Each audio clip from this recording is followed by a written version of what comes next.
আসসালামু আলাইকুম। কাঁচা মিঠা আম, যদি আমটা আনা হয়েছিল আচার করার জন্য, কিন্তু বাসায় আনার পর দেখি অনেক মিষ্টি। অলরেডি 2টা আম খাওয়া হয়েছে। তো এখন মানে সন্ধ্যার আগে আগে আবার একটা আম নিলাম। এটা আমি পিলার দিয়ে কেটেছি, যার ফলে একটু খাঁচকাটা ডিজাইন হয়েছে। তো আমি অর্ধেকটা পিলার দিয়ে কেটে নিব আর বাকিটা স্লাইস করে নিব।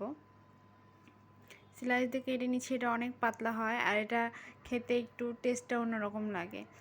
তো আপনারা চাইলে দুইভাবে ট্রাই করে দেখতে পারেন। এটা ঝাল লবণ দিয়ে মেখে নিব। আর এখন বাকি অর্ধেকটা কেটে নিচ্ছি। এটা এমনিতেই খাবো।